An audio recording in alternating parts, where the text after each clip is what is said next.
that he's president over. And his wife has already made statements. I'm ashamed to be an American. Well, we're ashamed of how you dress.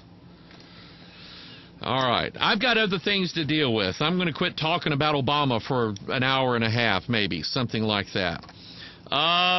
Let's see here. I had some people send me some interesting things through my email, and I'm going to show you what those are. A guy sends me an email, says, Pastor Mike, take a look at this.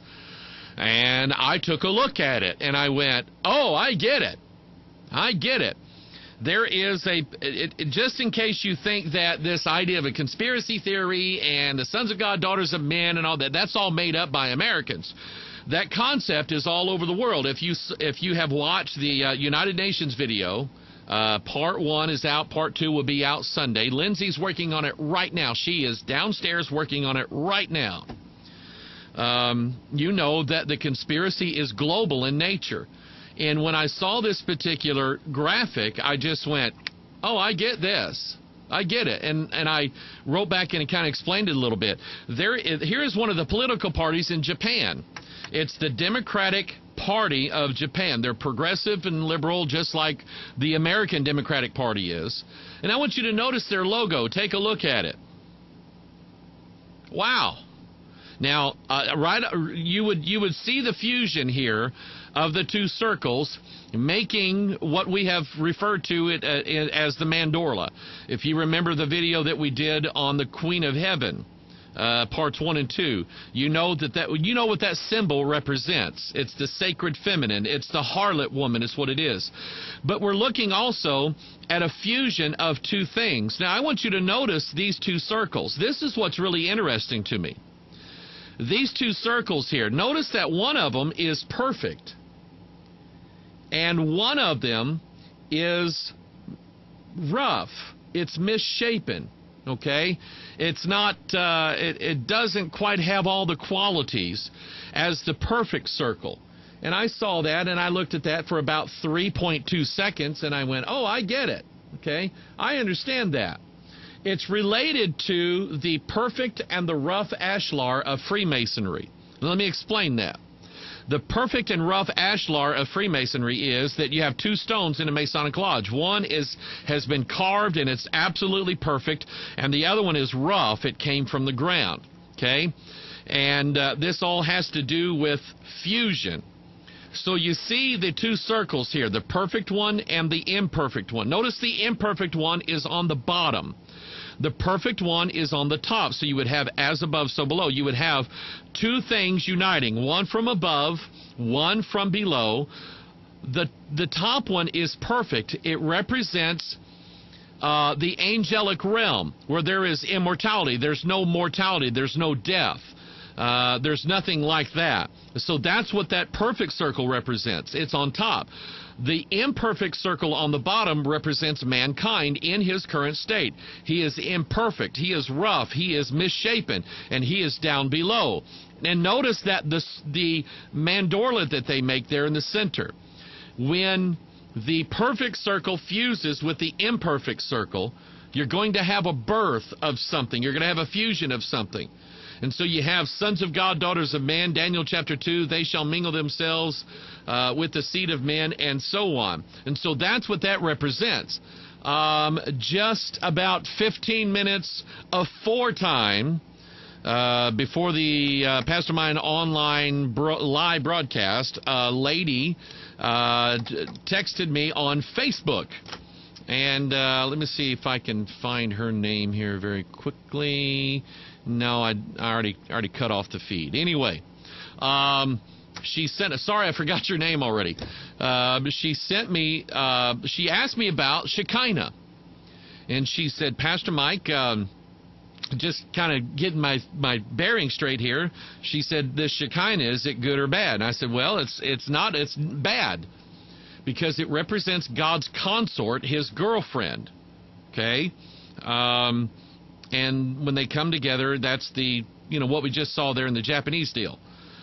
So Shekinah is not in the Bible. The word's not in the Bible. The English word's not in the Bible. The Hebrew word's not in the Bible. The masculine form of it is, but not the feminine, which is Shekinah.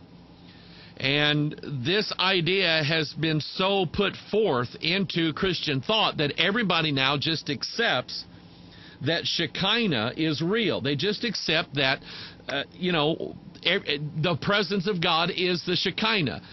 Why haven't they done their homework? And so she said, well, it appears, the word appears as like a chapter heading or a paragraph heading in my Bible. That's the King James Bible. She said it appears as a paragraph heading. And so I asked her to send me a clip of it. She took a picture of it, sent it to me. And there it is. The Shekinah returns. And you see it's in 1 Kings. And it came to pass when the priests were come out of the holy place that the cloud filled the house of the Lord. And so they're saying that this is the Shekinah. Not so fast. And what was interesting to me was, and I didn't really have a reason for asking, I just was curious, where are they saying that this shows up? And she said it's in 1 Kings chapter 8. And I immediately went, oh, I get it. I absolutely get it. If you remember, and I showed this picture before, the Masonic Lodge here in the Twin City area of Festus and Crystal City, the Masonic Lodge here in town is known as the Shekinah Lodge. Well, isn't that interesting? The Masonic Lodge, Shekinah Lodge. Does that mean that when the Masons get together, that the glory fills the house and the presence of God is there? No, it doesn't mean that. What it means is that there is a spirit that rules over the Masonic Lodge. It's Shekinah. Who is Shekinah? Well, here's a picture of Shekinah. No, it's not the bearded guy with the robe with his finger sticking out. It's the red-headed naked gal that he's got his arm around. That's who Shekinah is. That's God's girlfriend, his mistress, his chick, okay, his consort, his paramour. The idea is that, and if you remember, there was a Watchman video broadcast we did a year or two ago called A 500-Year-Old Mystery Revealed. Some guy figured out that this little glory thing that God is in is actually a cutaway of the human brain. And you look at it and you're going, that's a cutaway of the human brain. And so anyway, here you have God coupling with his wife, with his consort, Shekinah. Her name is also Ashtaroth or Isis or Ishtar or Venus or Diana, whom the whole world worships. That's her. And so God now, when God couples with her, then this glory is released. And that's vulgar, I know. But that's their thinking. That shows up in the Kabbalah, Jewish mysticism. It's not in the Bible, people. It's not in the Bible.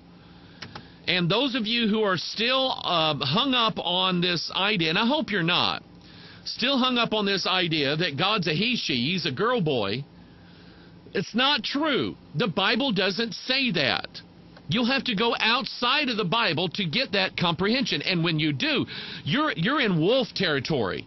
When you start believing in the God that's a boy-girl, man-woman, the androgynous God, I know who that is.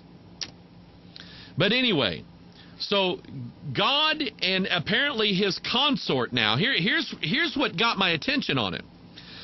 God and his consort, Shekinah, the female, the woman, they get together, and now the glory is going to be released. And here's what I thought was very interesting. Let me go back to this graphic that she sent.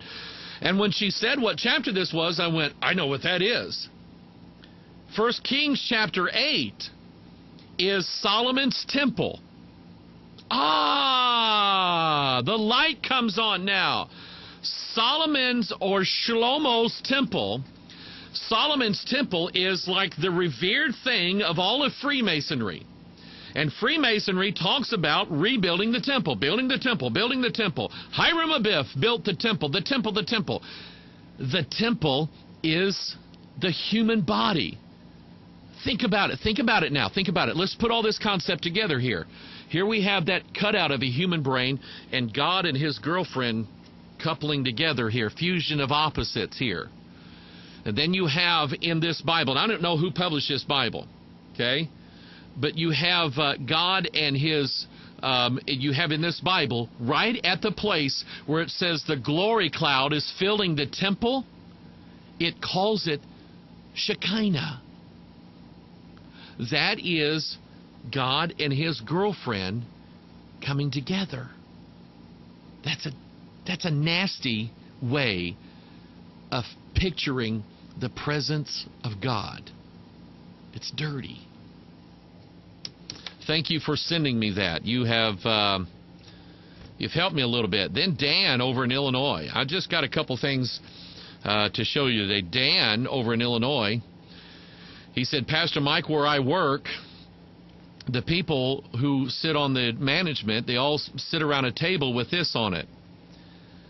Now, apparently, the table is sideways on the wall, and they all sit and hang on chairs. No, not really. I forgot to flip the picture. But the company that he works for, it's over in Illinois, they meet around a table with that on it. And in fact, he sent me a picture of, he said, when you drive up to the building, he said, that's what you see. That's my company's logo. Now, he did not tell me what company that was, and I probably wouldn't have said it anyway. I don't want to get the guy fired, you know. But anyway, that's what he said. That's where he works. He said that's the spirit behind where I work. He recognized the triquetra, and triquetra symbol is basically it's this, okay? God and his consort, and they're going to have a son called the Son of God, who is Adam. And then this idea here, it's the same thing. The fusion and the birth and the Shekinah and the glory, and then you have the triquetra, and it's all different ways of saying the exact same thing. Now, I want to, let's see what I want to deal with.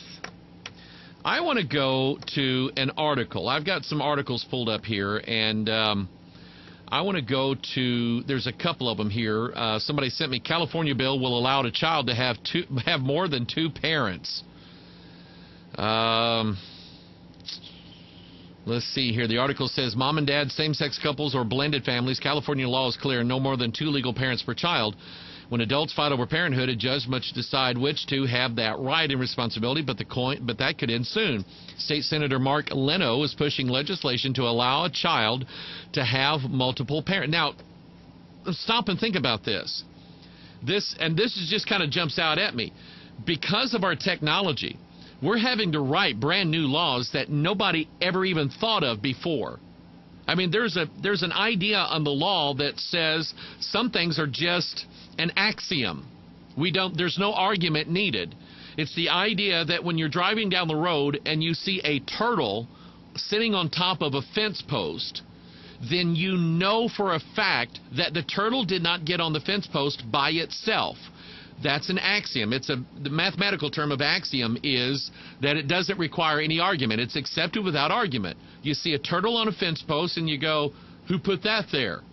You know for a fact the turtle did not walk itself up and sit on top of the fence post. And so the idea of determining paternity, whose child is this? Well, it's either got to be this guy or that guy. Not anymore.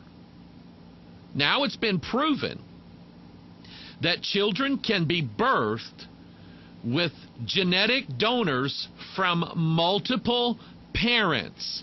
Now we have to have a brand new law that for 6,000 years of legal history we've never had to have before. So think of Daniel and how the Antichrist seeketh to change times and laws. And this is just kind of indicative of that, and I thought it was very interesting.